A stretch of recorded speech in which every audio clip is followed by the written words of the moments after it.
19 और 20 नवंबर मार्गशीर्ष अमावस्या पर चाहे व्रत तोड़ लेना, लेकिन ये 3 चीज जरूर खा लेना, जो चाहोगे वो मिलेगा। जी हाँ भक्तों, ये मार्गशीर्ष अमावस्या कई वर्षों के बाद दुर्लभ संयोग में पड़ने जा रही है, क्योंकि इस बार की अमावस्या गुरुवार के दिन आ रही है। तो ऐसे में इस अमावस्या का महत्व भी बहुत अधिक बढ़ जाता है। और 19 नवंबर मार्गशीर्ष अमावस्या के दिन भले ही कुछ मत खाना, लेकिन ये एक चीज जरूर खा लेना।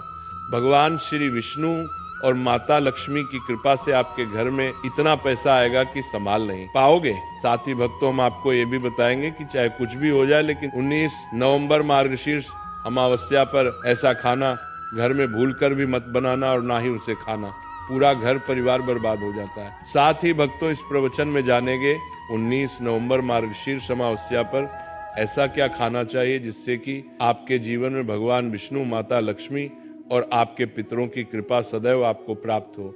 साथ ही भक्तों, इस प्रवचन में हम आपको ये भी बताएंगे कि इस मार्गशीर्ष अमावस्या पर भूलकर भी ये 5 काम कभी मत करना, नहीं तो कंगाल होते देर नहीं लगेगी।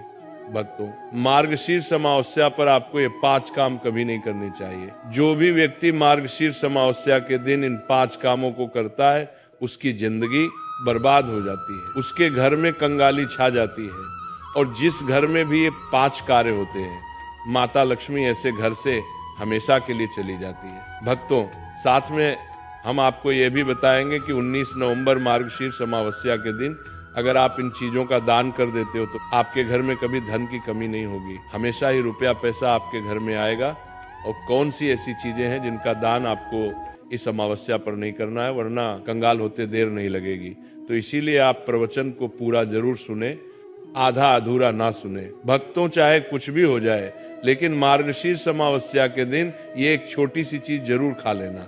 आपकी सातों पुष्टें बैठकर खाएंगी भक्तों, क्योंकि कई वर्षों के बाद मार्गशीर्ष अमावस्या ऐसे शुभ समय में पड़ने जा रही है।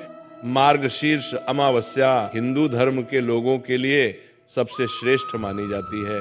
और भक्तों, इस दिन किया गया कोई भी उपाय कभी भी निष्फल नहीं जाता, बेकार नहीं जाता, मतलब हमेशा लाभ ही लाभ प्रदान करवाता है। चलिए भक्तों, अब हम आपको इस मार्गशीर्ष अमावस्या की थोड़ी सी जानकारी दे देते हैं।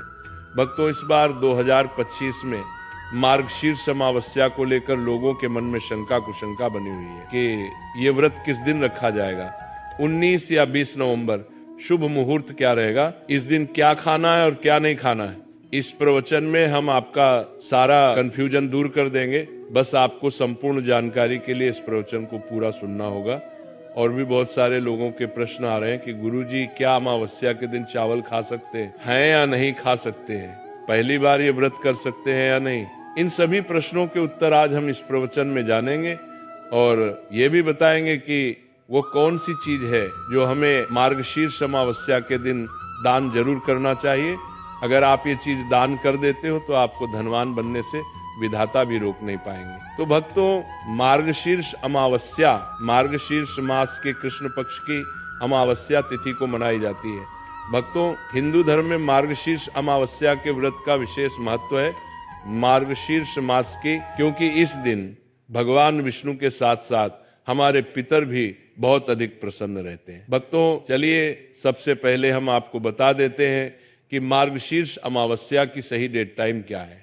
फिर हम आपको बारी बारी से सभी जानकारी बताते हुए चलेंगे और ये भी बताएंगे कि वो कौन सी चीज है जो हमें मार्गशीर्ष अमावस्या के दिन जरूर ही खा लेनी चाहिए और कौन सी चीजें दान करनी चाहिए। और भक्तों, साथ में हम आपको बताएंगे कि इस दिन एक चीज भूल कर भी नहीं खानी चाहिए।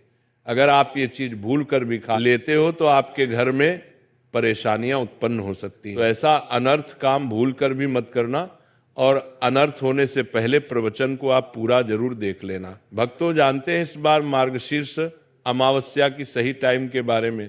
देखिए भक्तों, मार्गशीर्ष अमावस्या हर साल मार्गशीर्ष मास के कृष्ण पक्ष की अमावस्या को पड़ती है, जिसे अगहन अमावस्या भी कहते हैं। सनातन धर्म में इस दिन का बहुत खास महत्व होता है। इस बार 2025 में मार्गशीर्ष अमावस्या का व्रत 19 नवंबर गुरुवार को रखा जाएगा। आइए भक्तों, जानते हैं मार्गशीर्ष अमावस्या का महत्व और शुभ मुहूर्त के बारे में। भक्तों, हिंदू पंचांग के अनुसार इस बार मार्गशीर्ष मास के कृष्ण पक्ष की अमावस्या तिथि की शुरुआत 19 नवंबर बुधवार को सुबह 9:43 से शुरू होगी। इस तिथि का समापन अगले दिन 20 अगस्त गुरुवार को दोपहर 12:17 पर समापन होगा।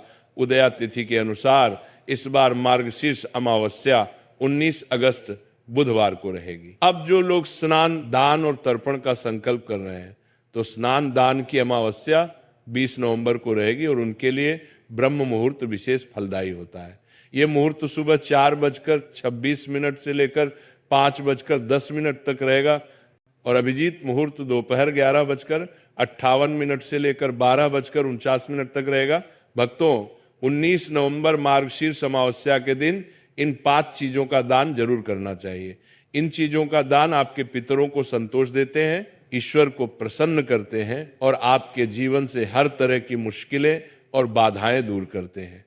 क्योंकि ये बात याद रखें, आपके सुख, समृद्धि और शांति का सबसे बड़ा आधार आपके पितृ होते हैं। जब पितृ खुश होते हैं तभी जीवन में खुशहाली और उन्नति आती है, और जब वो नाराज होते हैं तो जीवन में अड़चने, परेशानी, मानसिक तनाव, धन की तंगी, संतान संबंधी रुकावटें, ये सब सामने आने लगते हैं। जो लोग कहते हैं कि उन्हें संतान नहीं हो रही, विवाह में रुकावटें आ रही हैं या बार बार सेहत और नौकरी में संकट झेलना पड़ रहा है, तो अगर वो अपने पितरों के लिए ज्यादा कुछ ना भी कर सके तो मार्गशीर्ष अमावस्या के दिन इन चीजों का दान जरूर से करे। लेकिन उससे पहले जान लेते हैं इस दिन कौन सी चीजें खानी चाहिए और कौन सी चीजें भूलकर भी नहीं खाना चाहिए, वरना आपके पितर आपसे नाराज भी हो सकते हैं। तो चलिए भक्तों, अब जानते हैं कि मार्गशीर्ष अमावस्या पर ऐसा क्या खास खाना चाहिए जिससे आपके जीवन में हर काम सरलता से हो, सभी स्थितियां आपके पक्ष में रहे, पुत्र की प्राप्ति हो, संतान का कल्याण हो और उनकी जिंदगी में कभी कोई कठिनाई ना आए।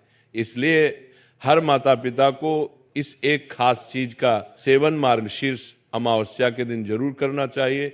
इसके साथ ही कुछ चीजें ऐसी भी हैं जो इस दिन घर में बिल्कुल नहीं बनानी चाहिए। तो भक्तों, इस अमावस्या की पूजा और प्रसाद में अंगूर जरूर शामिल करें, क्योंकि अंगूर माता लक्ष्मी को अत्यंत प्रिय है। शास्त्रों में बताया गया है कि जो व्यक्ति किसी भी शुभ दिन, खासतौर पर मार्गशीर्ष अमावस्या के दिन अंगूर खा लेता है, उसके जीवन में कभी धन की कमी नहीं होती। इस दिन अंगूरों में माता लक्ष्मी का सीधा आशीर्वाद माना गया है, इसलिए भक्त इस दिन अंगूर जरूर खाएं। साथ ही अगर आप इस दिन गन्ना या गुड़ खा लेते हैं तो आपके जीवन में कभी भी पैसों की तंगी नहीं आती है। 19 नवंबर मार्गशीर्ष अमावस्या के दिन माता लक्ष्मी को 5 रंग की मिठाइयां अर्पित करें, यह बहुत शुभ माना गया है। इसके अलावा माता लक्ष्मी को मखाने जरूर चढ़ाएं। जैसे माता लक्ष्मी समुद्र से प्रकट हुई थी, उसी तरह मखाने भी जल से उत्पन्न होते हैं। मखाने कमल के पौधे से मिलते हैं और शास्त्रों में ये बेहद शुभ बताए गए हैं। खासकर अगर आप मखाने की खीर बनाकर श्री लक्ष्मी नारायण को अर्पित करें तो घर में संपत्ति, अनाज और धन की कभी कोई कमी नहीं रहती। और अंत में बात करते हैं खीर की। जो व्यक्ति 19 नवंबर मार्गशीर्ष अमावस्या के दिन माता लक्ष्मी को खीर अर्पित करता है, उसके ग्रह और नक्षत्रों के दोष स्वतः शांत हो जाते हैं। ऐसे व्यक्ति की किस्मत उसका साथ देने लगती है और उसे धनवान बनने से कोई नहीं रोक सकता। माता रानी को अर्पित करने के बाद इस खीर का प्रसाद पूरे परिवार को जरूर खिलाएं। कहते हैं कि इससे बंद किस्मत के ताले खुल जाते हैं और धन, वैभव, ऐश्वर्य और सौभाग्य हमेशा घर में बना रहता है। खीर अर्पण करने से माता लक्ष्मी अंतःकरण से प्रसन्न होती हैं और अपने भक्तों को सच्चे मन से आशीर्वाद देती हैं। तो भक्तों, इस मार्गशीर्ष अमावस्या पर इन बातों का ध्यान रखिए। श्रद्धा और भाव से पितरों का स्मरण करें, माता लक्ष्मी और भगवान गणेश की पूजा करें और अपने जीवन को सुख, शांति और समृद्धि से भर दीजिए। अमावस्या के दिन किया गया एक छोटा सा पुण्य कार्य आपके जीवन की बड़ी समस्याएं हल कर सकता है। लेकिन ध्यान रखें, अगर 19 नवंबर मार्गशीर्ष अमावस्या बुधवार को पड़ जाए तो उस दिन बैंगन की सब्जी नहीं खानी चाहिए। शास्त्रों में इसे घोर पाप माना गया है। और अगर अमावस्या के दिन बुधवार या गुरुवार पड़े तो खट्टी चीजें बिल्कुल मत खाइए, क्योंकि इससे माता संतोषी नाराज हो जाती हैं। दिन व्रत रखने वाले लोगों को डिब्बा बंद लस्सी या डिब्बा बंद जूस भी नहीं पीना चाहिए। क्योंकि इनमें ऐसे रसायन और तत्व होते हैं जो व्रत को अशुद्ध कर सकते हैं। जब भी फलों का रस पिए तो उसमें नमक बिल्कुल ना डालें, नहीं तो व्रत टूट सकता है। इसके अलावा जूस में बर्फ भी ना डालें। अब बात करते हैं कि इस दिन ऐसी कौन सी चीज है जो आपको घर में भूलकर भी नहीं बनानी चाहिए, वरना इसका प्रभाव पूरे घर पर बुरा पड़ सकता है। तो आइए जानते हैं कि धर्मशास्त्रों के अनुसार अमावस्या के दिन क्या नहीं खाना चाहिए। सबसे पहली चीज है लहसुन और प्याज। 19 नवंबर मार्गशीर्ष अमावस्या के दिन लहसुन प्याज का सेवन करना सख्त वर्जित है, क्योंकि इस दिन भगवान श्री हरि विष्णु और माता लक्ष्मी की पूजा होती है और ये चीजें तामसिक मानी जाती हैं। इस बार की अमावस्या पर 52 प्रकार के शुभ योग बन रहे हैं। ऐसे में जो व्यक्ति लहसुन प्याज खाता है उसके घर में राहु केतु का प्रभाव आ जाता है, भगवान शनि भी नाराज हो जाते हैं, और जब घर में राहु केतु का वास हो जाए तो वहां माता लक्ष्मी और भगवान विष्णु की कृपा कभी नहीं टिकती। साथ ही 19 नवंबर मार्गशीर्ष अमावस्या के दिन आपको चावल भी नहीं खाना चाहिए। हालांकि भगवान को खीर का भोग जरूर लगाया जाता है, तो इस दिन आप साबूदाने की खीर या मखाने की खीर बनाकर भगवान को भोग जरूर अर्पित करें। ये बात हमेशा ध्यान रखें। आप बाकी दिनों में लहसुन प्याज चावल खा सकते हैं, लेकिन 19 नवंबर मार्गशीर्ष अमावस्या के दिन इन चीजों से सावधानी पूर्वक बचें। अक्सर छोटे बच्चे ये गलती कर देते हैं, बाजार से चिप्स नमकीन कुरकुरे खा लेते हैं जिनमें लहसुन प्याज मिला होता है। तो कम से कम इस पवित्र दिन तो इन चीजों से दूर रहे। आइए भक्तों, अब जान लेते हैं कि इस दिन किन चीजों का दान करने से बचना चाहिए, वरना माता लक्ष्मी आपके घर से रुष्ट होकर जा सकती है और आपके पितर भी आपसे नाराज हो सकते हैं। काले तिल भक्तों, मार्गशीर्ष अमावस्या पर काले तिल का बड़ा ही विशेष महत्व होता है। ये तिल शनि दोष को कम करने और पापों से मुक्ति दिलाने के लिए उपयोगी माने जाते हैं। इस दिन काले तिल को जल में प्रवाहित करना, पूजा में चढ़ाना या हवन सामग्री में शामिल करना अत्यंत शुभ होता है, लेकिन काले तिल का दान करना मार्गशीर्ष अमावस्या के दिन उचित नहीं माना जाता है। ऐसा करने से घर में नकारात्मक ऊर्जा बढ़ सकती है और आर्थिक या पारिवारिक समस्याएं उत्पन्न हो सकती हैं, जिससे आपको जिंदगी में शुभ परिणाम की जगह अशुभ परिणाम देखने को मिलेंगे। चमड़े की वस्तु भक्तों, मार्गशीर्ष अमावस्या पर चमड़े की वस्तुओं का दान करना शुभ नहीं माना जाता है, क्योंकि चमड़ा मांसाहारी वस्तुओं से संबंधित है और इसे तामसिक प्रकृति का माना गया है। इसका दान करने से शनि ग्रह का कुप्रभाव बढ़ सकता है, जो जीवन में नकारात्मकता, समस्याएं और कष्ट ला सकता है, जिससे आपके बने बनाए काम भी बिगड़ सकते हैं। ऐसे में मार्गशीर्ष अमावस्या पर चमड़े की वस्तुएं जैसे जूते, बेल्ट या बैग अमावस्या के दिन दान करने से बचना चाहिए। यह दिन विशेष रूप से पवित्रता और सकारात्मकता बढ़ाने का होता है और चमड़े का दान इस उद्देश्य के विपरीत माना जाता है। यदि आप जरूरतमंदों की मदद करना चाहते हैं तो उन्हें भोजन, वस्त्र या धन का दान करें। नंबर 3, लोहे का सामान। जी हाँ भक्तों, मार्गशीर्ष अमावस्या के दिन लोहे के सामान का दान करना अशुभ माना जाता है। यह दिन शनिदेव से संबंधित है और लोहा शनि का मुख्य धातु है। लोहे का दान करने से व्यक्ति की कुंडली में शनि का प्रभाव अधिक हो सकता है, जो कि समस्याओं का कारण बन सकता है। इसके अलावा यह आर्थिक हानि, करियर में रुकावट और स्वास्थ्य समस्याओं को जन्म दे सकता है। विशेष रूप से अगर आपकी कुंडली में पहले से शनि दोष है तो लोहे का दान करने से यह दोष और अधिक बढ़ सकता है। इसके बजाय आप लोहे के सामान को सही ढंग से संभाल कर अपने घर में सकारात्मक ऊर्जा को बनाए रख सकते हैं। ऐसे में मार्गशीर्ष अमावस्या के दिन लोहे के बर्तन या अन्य सामान का उपयोग करें, लेकिन इसे किसी को दान में न दें। यह उपाय आपके जीवन में संतुलन बनाए रखता है और शुभ फल देता है। आइए अब जानते हैं कि मार्गशीर्ष अमावस्या पर किस चीज का दान करने से सुख संपत्ति और धन ऐश्वर्य की प्राप्ति होती है। नंबर 1, चावल और फल। जी हाँ भक्तों, मार्गशीर्ष अमावस्या पर चावल और मौसमी फल दान करना अत्यंत शुभ माना जाता है। चावल को खास तौर पर मार्गशीर्ष अमावस्या के दिन दान करने से घर में अन्न की कोई कमी नहीं होती है और जीवन में समृद्धि बनी रहती है। विशेष रूप से जो लोग किसी प्रकार की आर्थिक समस्याओं का सामना कर रहे होते हैं, उनके लिए यह दान बहुत लाभकारी हो सकता है। इसके अलावा चावल का दान करने से परिवार में सुख, शांति और समृद्धि का वास होता है। नंबर 2, तुलसी का पौधा। जी हाँ भक्तों, मार्गशीर्ष अमावस्या पर तुलसी का पौधा दान करना भी अत्यंत शुभ माना जाता है, क्योंकि हिंदू धर्म में तुलसी के पौधे का बड़ा ही विशेष महत्व माना जाता है। साथ ही तुलसी का पौधा भगवान श्री विष्णु का भी प्रिय होता है। इसके अलावा तुलसी को भारतीय संस्कृति में देवी के रूप में पूजा जाता है और यह घर में सकारात्मक ऊर्जा का संचार करने में मदद करता है। यदि आप मार्गशीर्ष अमावस्या पर किसी को तुलसी का पौधा दान करते हैं तो यह ना केवल आपके पुण्य को बढ़ाता है, बल्कि ये व्यक्ति के जीवन में सुख, शांति और समृद्धि लाता है।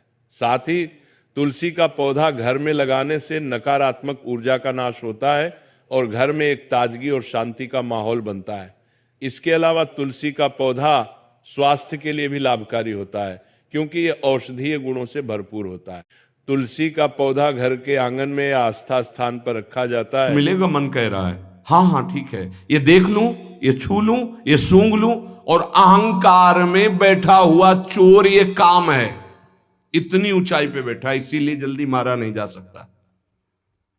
ये बहुत सूक्ष्म विषय भगवान वर्णन कर रहे हैं। काम को ये ऐसा नहीं, ये कहां बैठा है? बोले बुद्धि जो निर्णायक है उसके ऊपर बैठा हुआ है, अहम के अंतर। ये जो देहाभिमान है इसी के अंतर काम बैठा हुआ है। या बुद्धि परतस्तुषा, बुद्धि का स्वामी ये अहंकार है। इसलिए वो निर्णय करता है, यार मेरी बुद्धि नहीं कहती कि मैं करूं, वो अहम बोल रहा है। ए बुद्धि जो भी करती है अहम की अनुमति से करती है। मन जो भी करता है वो बुद्धि की अनुमति से करता है। बुद्धि मन ये अहम सहित अधीन हो गए भोगों के, इसीलिए एक काम वहीं अहम में बैठा हुआ है। बड़ा सूक्ष्म विषय है। अपने को परम स्वतंत्र मानता है पर अधीन है बुद्धि, मन और इंद्रियों के, इसलिए इसकी दुर्गति हो रही है। ये अहम जो अंतःकरण का है ना, या पूरा चैतन्य है ना पूरा जड़ है, ना जड़ है ना पूरा चैतन्य है। इसमें दोनों मिले हुए अंतःकरण वाले में, इसीलिए इसका त्याग करना होता है। शुद्ध अहम में ब्रह्म स्वरूप है, यह अंतःकरण का अहम मिश्रित है। चैतन्य घन आत्म स्वरूप का पावर ही इसी अहम पे पड़ रहा है, और ये जड़ अंश शरीर को स्वीकार किए हुए इसी जड़ अंश में, मैं स्त्री हूं मैं पुरुष हूं, काम बैठा हुआ है। वास्तव में ये अहम काम में रहता है, वहीं से भोग की इच्छा प्रकट करता है, और सुख दुख का भोक्ता जो अहम है उसी के अनुसार बुद्धि चलती है, और बुद्धि के अनुसार मन, मन के अनुसार इंद्रियां, इंद्रियां विषयों में। सीधे अहम विषयों से आकर्षित है। पूरा सिस्टम उल्टा हो गया। मैं देखना चाहता हूं, मैं भोगना चाहता हूं, मैं सूंघना चाहता हूं, पूरा सिस्टम गंदा हो गया है। नहीं, जिसे कहते पूरा सिस्टम भ्रष्ट हो गया, पूरा सिस्टम गिर चुका है। इसी की साधना हो रही, ये भगवान उपदेश कर रहे हैं। भोक्ता भोग भोग्य, भोक्ता मैं, भोग्य भोगने की क्रिया, और भोग जिसको भोगा जा रहा है।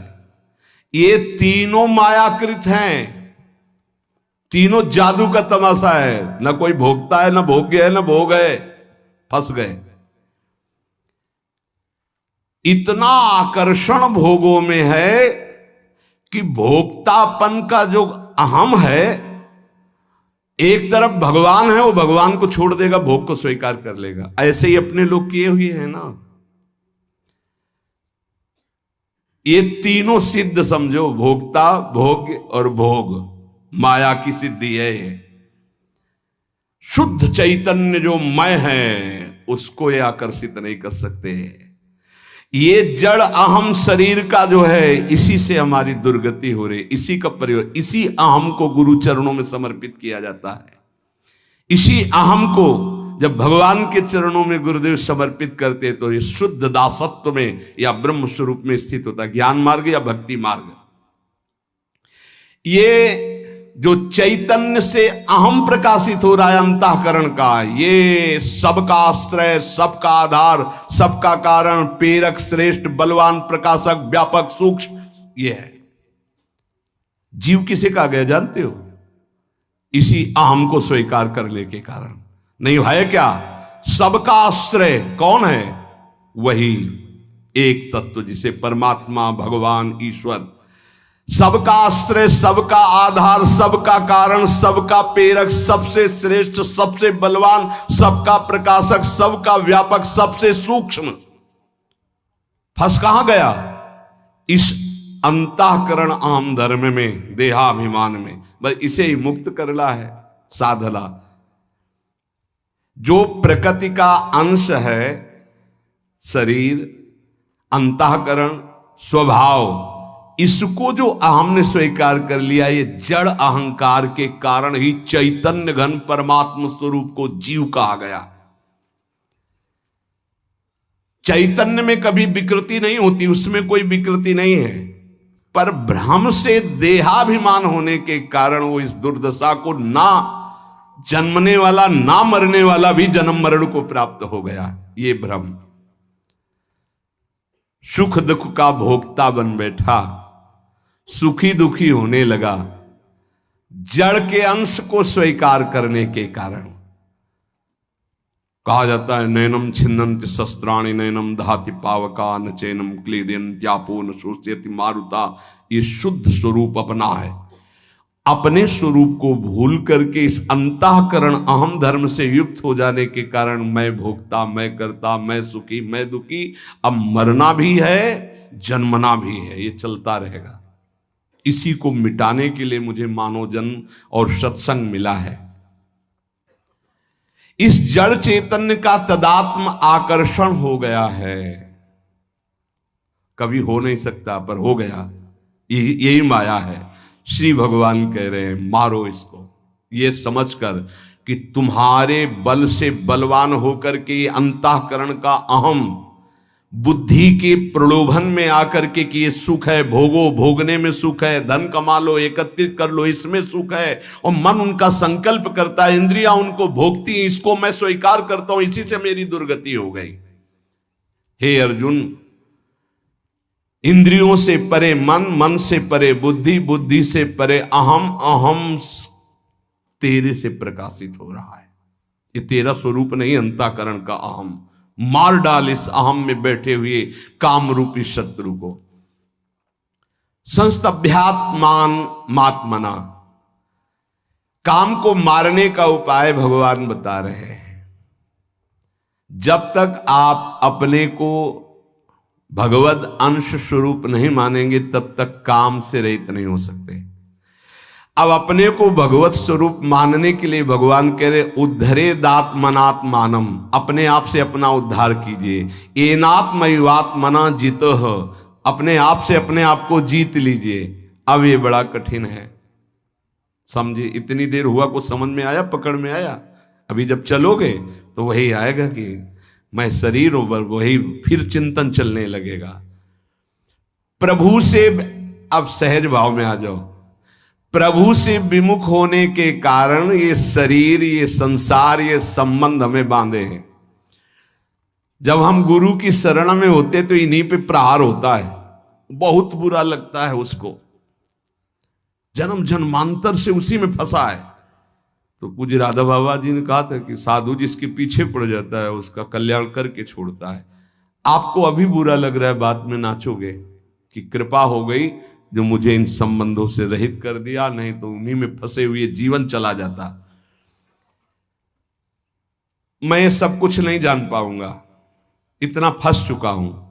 तो जो जाने हुए हैं, इसीलिए वही भगवान जनाने के लिए गुरुदेव के रूप में आते हैं। इस संसार संबंध को काटने के लिए गुरु कृपा कुल्हाड़ी का काम करती है। तो आप मान जाओ भाई, तुम ऐसे नहीं मिलोगे, तुम उनसे बात नहीं करोगे, तुम ऐसे। तो उनको लगता है कि क्या चाहते क्या है? चाहते हैं कि आप असंग हो, आपका स्वरूप असंग है, ये जान जाओ तुम। तुम्हें किसी संग की जरूरत नहीं, किसी भोग की जरूरत नहीं, किसी पद की, किसी संपत्ति की नहीं जरूरत है, नहीं जरूरत है। मान लीजिए आप इतने खुद सुख समुद्र हैं कि आपको किसी सुख की जरूरत नहीं। आप जरूरतें मान मान करके फंस गए, इसीलिए आपको जरूरत से हटो हटो हटो। असंग हो तब तुम जान पाओगे कि तुम हो कौन। इस काम की पूर्ति कभी नहीं हो सकती, इसलिए काम से हटना ही विवेक है, बुद्धिमानी। हटो इससे।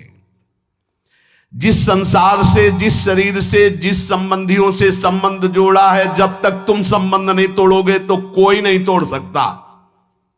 इसलिए उद्धरेदात्मनात्मानम, अपने द्वारा अपना उद्धार करो। तुम्हें उपदेश हो सकता है लेकिन तोड़ना तुम्हें पड़ेगा। फोन से बात करना, जाके मिलना, बार बार बात करना, बार बार व्यवहार तो वो संबंध पुष्ट कर रहे हो आप, और कुछ नहीं कर रहे हो। आप अपना पतन कर रहे हो, कुछ नहीं कर रहे हो। कोई बड़ी बात नहीं, पूरा संसार इसी में फंसा है। बड़ी बात यह है कि उस फंसाव से हट गए। देखो दो मार्ग हैं, बार बार समझ लीजिए, निवृत्ति और प्रवृत्ति। प्रवृत्ति मार्ग में माता पिता को भगवान समझ करके खूब मेहनत करो और कमाओ और सबकी सेवा करो। और निवृत्ति मार्ग में कदम रख दिया तो लौट कर पीछे नहीं देखा जाता। कौन माँ, कौन पिता, कौन भाई, कौन परिवार, कुछ नहीं। मार्ग का प्रभाव होता है। अगर ये देखोगे तो फिर उनका उद्धार नहीं कर पाओगे, और अगर निकल गए तो 14 पीढ़ी आगे की, 7 पीछे की, 21 पीढ़ियों का कल्याण हो जाता है। मान लीजिए बात। जब इसमें आई गए हो निवृत्ति मार्ग में, तो अब लौट कर कदम पीछे मत देखो।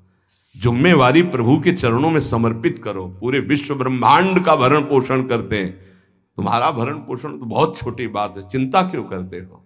क्या चाहिए? आज तक जो भरण पोषण कर रहा है वो किसकी सामर्थ्य थी कि मां के शरीर में रक्त को दूध में बदल दे?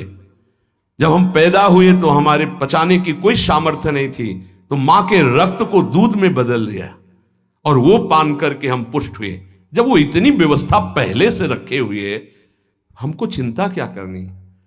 गर्भ में जब जिसने हमारी रक्षा की, गर्भ के बाहर आते ही जिसने हमारी व्यवस्था भोजन की कर दी मां के वक्षा स्थल में, वो हमारी जीवन में व्यवस्था नहीं करेगा? करेगा।